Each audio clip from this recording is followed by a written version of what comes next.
बिस्मिल्लाहिर्रहमानिर्रहीम, अस्सलाम वालेकुम। Welcome back to CSS next. जैसा कि हमारी फ़िज़िक्स लेक्चर आज सीरीज़ चल रही है, तो आज हमारा लेक्चर 3 है और हमने 40 तक एमसीक्यूज़ कर लिए थे। आज हम फर्दर डिस्कस करते हैं। क्वेश्चन है हमारे पास, at which angle will a stone cover the maximum horizontal distance. तो मैक्सिमम रेंज का पूछा हुआ है और मैक्सिमम रेंज होती है हमारे पास एट 45 डिग्री। जब थीटा हमारे पास 45 हो तो हमारे पास रेंज जो है मैक्सिमम होती है।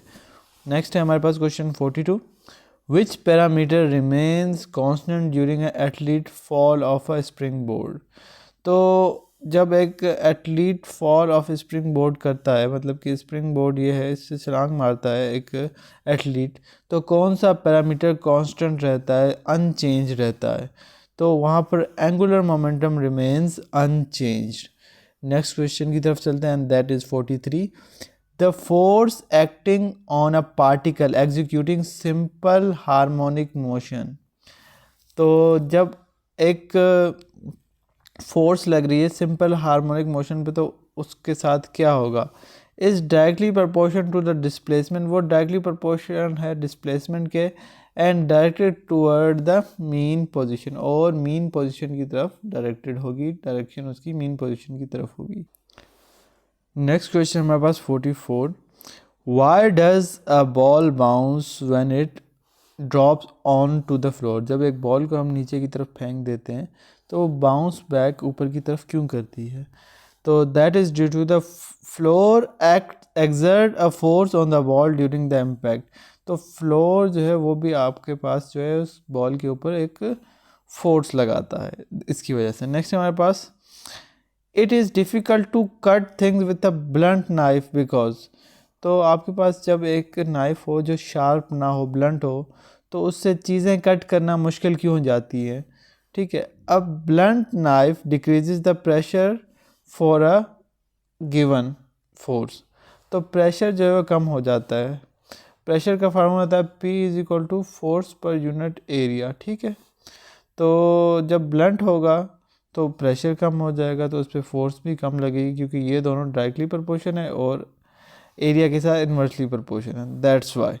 नेक्स्ट है, a man is sitting in a train which is moving with a velocity 60 kilometre per hour, his speed with respect to the train is. तो ट्रेन में है और ट्रेन मूव कर रही है 60 किलोमीटर पर आवर की speed यानी velocity के साथ।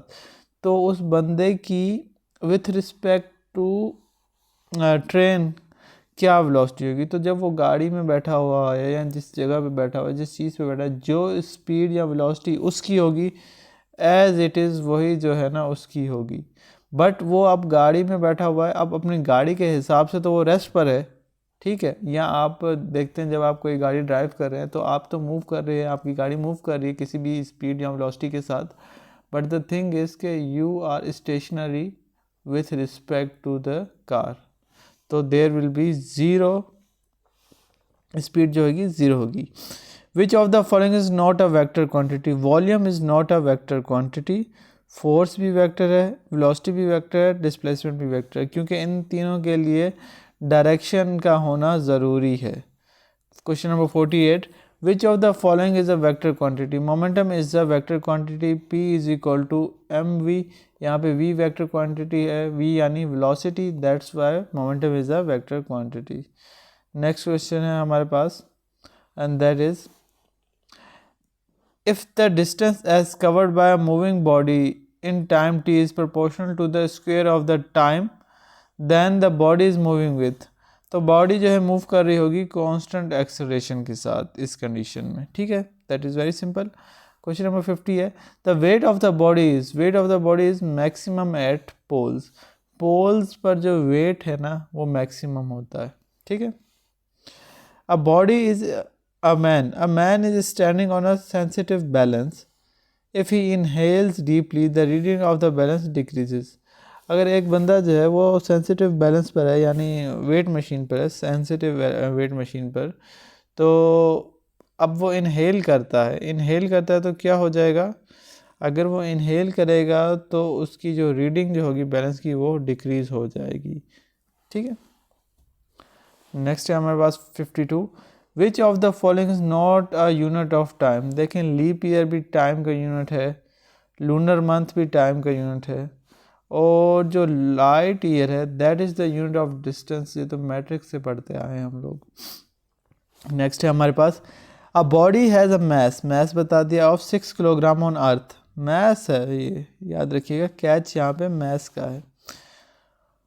When measured on the moon, its mass would be, तो mass तो हमेशा सेम रहता है, जबकि weight आपका चेंज होता है, क्योंकि weight is equal to mg। अब g चेंज होगा क्योंकि मून पे चेंज हो जाता है, अर्थ पे चेंज हो जाता है, तो साथ साथ आपका वेट भी चेंज हो जाएगा। बट मैस जो है वो क्वांटिटी ऑफ मैटर है, तो वो चेंज नहीं होती, तो डेट रिमेन सेम, चाहे आप मार्स पे जाएं, कराची जाएं, सिंध जाएं, कहीं भी चले जाएं। ठीक है। The unit of forces, force के यूनिट है न्यूटन, वेट के यूनिट हैं केजी, और पावर के यूनिट हैं वाट, और एनर्जी के यूनिट हैं जाउल। तो ये आपको सारे आने चाहिए। A simple pendulum is set into oscillation, then एक सिंपल पेंडुलम है हमारे पास, उसको जो है हमने ऑसिलेशन पे लगा दिया है। ठीक है, तो अब क्या होगा, the acceleration maximum at the mean position, यहाँ पे एक्सीलरेशन मैक्सिमम होगा नहीं। ठीक है, the velocity is maximum extreme at the mean position, ठीक है, ये द वेलोसिटी इज मैक्सिमम, हाँ ये बात सही है, यहाँ से तेज़ी से गुजरेगा। The restoration force is maximum at the extreme, हाँ ये बात भी सही है, जब यहाँ पे होगा तो रिस्टोरेशन फोर्स जो है ना वो मैक्सिमम होगी। तो यहाँ पे both 2 and 3 are right answers. ठीक है, if the radius of earth were to shrink by 1%, अगर रेडियस जो है अर्थ का श्रिंक करेंगे 1%, its mass remain the same, और मैस रिमेन रहे same, the value of G on earth would be, तो वैल्यू जो है जी ऑन अर्थ कितनी हो जाएगी, 2% हो जाएगी। ठीक है, तो ये कैसे होगा, तो ये जो है आपको पता होना चाहिए कि ग्रेविटी जो है वो 1/r² के बराबर होती है। अगर वो 1% डिक्रीज़ हो जाएगा तो यहाँ पे जो है ना रफली अराउंड जो है ना 2% इंक्रीज़ हो जाएगा इन ग्रेविटी, क्योंकि ये स्क्वायर के रिलेशनशिप में। ठीक है, तो इसका बेसिक फार्मूला होता है, वो होता है G is equal to G/r²। ठीक है, तो इसको अगर हम सिंप्लीफाई कर दें तो इस तरह हो जाएगा, तो यहाँ से आपके पास 2% जवाब आ जाएगा। The displacement time graph of a particle in a straight line for which of the following, तो जब आपके पास डिस्प्लेसमेंट टाइम ग्राफ जो है वो स्ट्रेट लाइन होगा d/t, तो दैट मीन यूनिफॉर्म मोशन है, यूनिफॉर्म मोशन है। ठीक है,